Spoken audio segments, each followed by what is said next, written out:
our next, in this case, author, our second author is Ashley Wurtis. And Ashley was in the 6th grade at Immaculate Conception of Darden School in Darden Prairie, Missouri, when she wrote her story, The Hero of Vega Baja.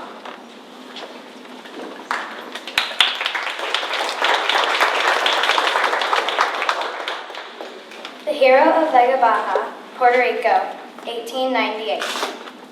During the Spanish-American War in 1898, the Americans invaded Vega Baja, a small town on the island of Puerto Rico. My great-great-grandparents lived and worked in Vega Baja.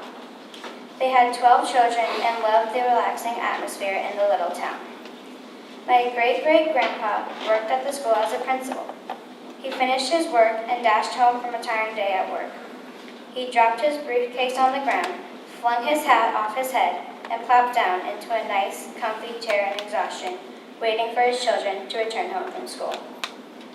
On the sunny, warm day in Vega Baja, Puerto Rico, my great-great-grandparents were sitting at home talking about their day when their children arrived home from school. All of them slumped down in chairs and on the sofa, relieved because the hard school day was over. That's when they heard loud, terrifying sirens and knew that something was wrong.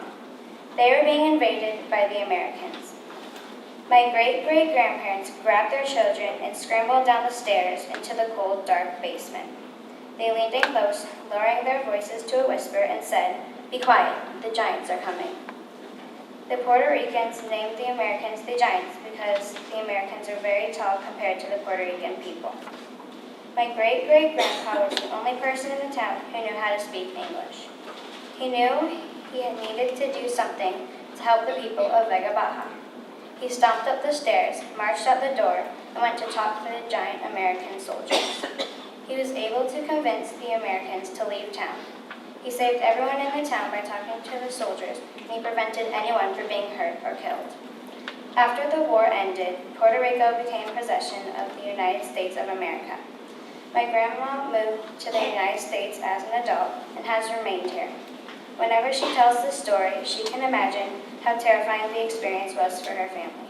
She is very proud to be the granddaughter of the hero of Vega Baja.